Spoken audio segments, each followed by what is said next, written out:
Velachen, en résultant de cela, sans le judaïsme, dans son accomplissement de l'existence de Dieu, je n'ai pas de raison de pouvoir exister.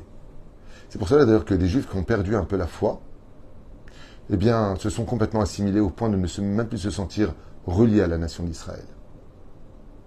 Et eux seront oubliés comme les nations du monde sont oubliées.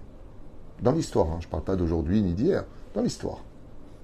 On en fera des légendes, si vous préférez. Mais la reine, la émouna que je dois avoir va se diviser en plusieurs revadim. La première, c'est de croire en moi. Parce qu'en moi, il y a une partie de Dieu, ce qu'on appelle mon âme, que je ne dois surtout pas salir.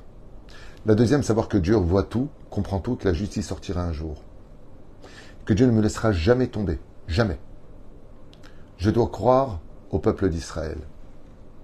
Et si vous me posez la question, comment est-ce qu'Akadosh Baruch Hu Béhémet, alors qu'on était en train de danser Shabbat, et qu'il y avait une statue de Bouddha qui était juste en haut, donc d'idolâtrie, et qu'il y a des défilés d'homosexuels, tout ça c'est anti-Torah. Après, chacun fait ce qu'il veut, on est en démocratie, à ce qui paraît. Donc, chacun fera ce qu'il veut. Mais selon la Torah, c'est considéré comme étant très grave, voire un crime. Hashem Ishmael Virachem, dans le judaïsme, c'est condamné fortement. Ce qui est très intéressant, dans ce cas-là, c'est comment croire quand on voit ce qui se passe ici. Des filles en mini-jupe et des ceci et des cela. La réponse est simple. Tous les matins, nous disons Asher Bahar Banu Mikol Ha'amim Venatananu et Torato. Qui croit en nous? Dieu. Dieu croit en nous. Le fait de comprendre et de savoir que Dieu croit en son peuple ne nous permet pas de ne pas croire en la valeur du peuple d'Israël. Ce qui fait comme Israël, il est kadosh. D'où est-ce que je le sais? Parce que Dieu croit en nous. Et étant donné qu'il croit au peuple d'Israël, qui je suis moi pour dire qu'un juif n'est pas bon? Nekuda. Ce qui n'est pas bon chez les juifs, c'est son Yetzer Hara. Mais lui, en lui-même, il fera tchouva. Il deviendra meilleur. Et si je n'y crois pas, alors dans ce cas-là, je vais faire du Lachon Hara sur lui. Et je vais détruire le monde en créant des brèches pour mes ennemis, qui leur permettront de nous avoir. Qu'est-ce qui a permis aux Romains de faire leurs brèches et de détruire le temple et de nous tuer et nous emmener en captivité? Le Lachon Hara et la haine gratuite. Quelle a été l'erreur? Eh bien, l'erreur vient du fait qu'on n'ait pas cru en la valeur du juif. Comment Dieu y fait, lui? Comment lui y fait? Intéressant. Le mec, comment lui y fait Hachem pour voir le bien chez le peuple d'Israël? La réponse, elle est magique. Rabbeinu, Rabbi Nachman, il dit Pachout. Tu veux savoir comment il fait? Il regarde la fin. Je vous l'ai dit hier dans un cours, Dieu regarde la finalité. Et à la fin, tout le peuple d'Israël fera tchouva. Vous savez, quand on a un enfant qui se comporte mal, qu'est-ce qu'on dit? Il est jeune, il est encore petit, il n'a pas encore compris, il a besoin d'une leçon. Mais on croit en lui parce que quand il sera grand, on sait qu'il changera.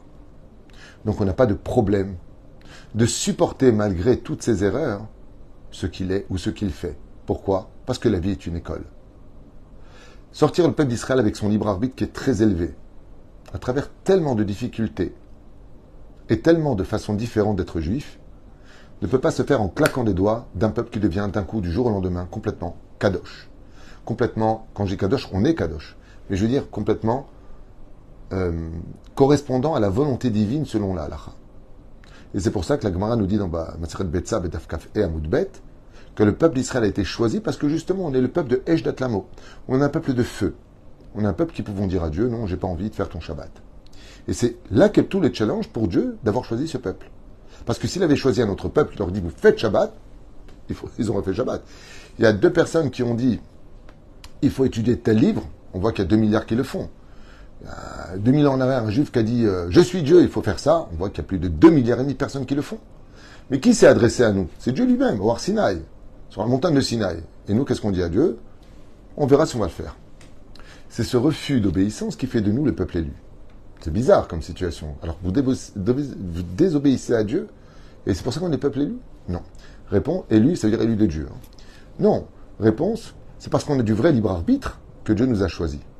Parce qu'à son niveau à lui, en tant que divinité, il veut un peuple qui le respecte de par lui-même, et non pas par la crainte, les coups, les mains coupées ou autre chose.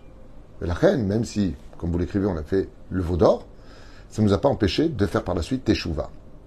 Le mot Teshuvah veut dire revenir, reconnaître ses erreurs pour devenir meilleur. Tout comme un enfant qui a cassé les lunettes de sa maman et lui rapportera en lui disant « Maman, je regrette de t'avoir cassé tes lunettes. Si je pouvais les payer, je les payerais. Je suis jeune, j'ai été énervé, je m'excuse. La mère le prendra dans les bras en lui disant, c'est pas grave, on va les réparer, mais la prochaine fois, fais attention à tes nerfs. Fais attention à tes émotions. Maintenant, vous avez compris ça.